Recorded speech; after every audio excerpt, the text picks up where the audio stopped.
আসসালামু আলাইকুম। আশা করি সবাই ভালো আছেন। আলহামদুলিল্লাহ আমিও ভালো আছি। আজকে রান্না বান্না নিয়ে চলে আসলাম। আজকে আমি পাঙ্গাস মাছ দিয়ে সিম আলু দিয়ে রান্না করব। তো পাঙ্গাস মাছগুলো কিন্তু আমি এখানে ভেজে নিচ্ছি। এই যে দেখুন আমি হচ্ছে পাঙ্গাস মাছগুলো একটা সাইড ভেজে তারপর অপর সাইডটাও ভালোভাবে ভেজে নিচ্ছি। আমি এখানে ৫ পিস পাঙ্গাস মাছ নিয়েছি সিম আলু দিয়ে রান্না করার জন্য। কিন্তু ৫ পিস দিয়ে রান্না করব না। আমি হচ্ছে ৪ পিস দিয়ে রান্না করব। ১ পিস মাছ আমি ভেজে রাখবো। তারপরে আর এই ভেজে রাখা পাঙ্গাস মাছ খেতে কিন্তু ভীষণ মজা। তো তারপর হচ্ছে আমি পেঁয়াজ মরিচ ভেজে তারপরে এই যে দেখুন সমস্ত মসলা দিয়ে মসলাটা কষিয়ে নিয়েছি। এখন হচ্ছে আমি সিম আলু দিয়ে এখন ভালোভাবে কষিয়ে নেব। আর এই যে দেখুন মসলা কষানোর সাথে সিম আলু দিয়ে দিলাম, দিয়ে এখন ভালোভাবে কষিয়ে নেব। আর এখানে হচ্ছে আমি টমেটো দিয়ে দেব। শীতের এই সবজির সাথে কিন্তু টমেটো দিলে বেশি ভালো লাগে। তো যাই হোক আমি সিম আর আলু কিন্তু এই যে দেখুন কষিয়ে নিচ্ছি। আমি অল্প একটু পানি দিয়ে দেবো এখানে কষানোর জন্য, তাতে করে ভালোভাবে কষানো হয়ে যাবে সিম আলুটা। তো যাই হোক এখন ভালোভাবে কষিয়ে নেই। আর আমার সব সময় মনে করেন সিম আলু বা যে কোনো সবজির ভিতরে আলু দিলে খুবই ভালো লাগে খেতে। আমাদের ফ্যামিলিতে আবার আলু তরকারিটা খুবই ভালো পছন্দ করে, মানে আলু তো তরকারি না, আলু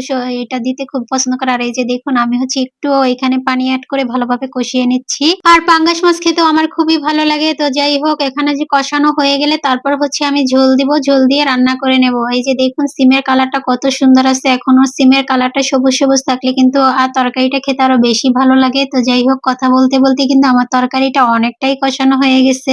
সম্পূর্ণ কষানো হয়ে গেলেই আমি এখানে ঝোলটা অ্যাড করে দেবো। আর এই যে দেখুন এখন সম্পূর্ণ কষানো হয়ে গেছে, আমি ঝোলটা অ্যাড করে দিছি। ঝোলটা অ্যাড করে দিয়ে বেশ কিছুক্ষণ সময় রান্না করে নিতে হবে, এটা আমরা সবাই জানি। তো যাই হোক আমি নেড়ে চেড়ে দিচ্ছি, নেড়ে চেড়ে দিয়ে তারপর রান্নার জন্য বসিয়ে রাখবো অনেকক্ষণ। যখন তরকারিতে বলক চলে আসবে তখন আর ঝোলটাও কমে যাবে, তখন এখানে আমি ভেজে রাখা পাঙ্গাস মাছগুলো দিয়ে দেবো। আর এই যে দেখেন অনেকটা ঝোল কিন্তু কমে গেছে অলরেডি। এখন আমি এই যে পাঙ্গাস মাছ দিয়ে দিলাম। পাঙ্গাস মাছ দিয়ে আবার বেশ কিছু সময় রান্না করে তারপরে এখানে আমি টমেটো গুলো দিয়ে দেবো। পাঙ্গাস মাছ কিন্তু ভুনা করে খেলে তেলের পরিমাণ একটু বেশি হয়ে যায়, তার জন্য এভাবে সবজি দিয়ে রান্না করে খেলে তেমন একটা তেল বোঝা যায় না। তো যাই হোক এখন আমি এই যে টমেটো গুলো দিয়ে দিলাম। টমেটো গুলো দিয়ে এখন আমি মাছ তরকারিটা রান্না করে নেব। তো যাই হোক রান্না হতে থাক। ঝোলটা কমে আসলে আমি ধনিয়া পাতা দিয়ে দেবো। আর এই যে দেখুন ঝোলটা কমে গেছে, এখন কিন্তু আমি ধনিয়া পাতা দিয়ে দিয়েছি। আর এই শীতের সিজনে কিন্তু তরকারিতে ধনিয়া পাতা দিলেই বেশি ভালো লাগে। জিরার গুঁড়াটাও ভালো লাগে, ভাজা জিরার গুঁড়াটাও ফ্লেভার অনেক সুন্দর আসে, তবে শীতের সময় ধনিয়া পাতার ফ্লেভারটাই আমার কাছে বেশি ভালো লাগে। তো ধনিয়া পাতাটা দিয়ে এই যে দেখুন আমি একটু নেড়ে চেড়ে নেবো। আর যে বলেছিলাম যে মানে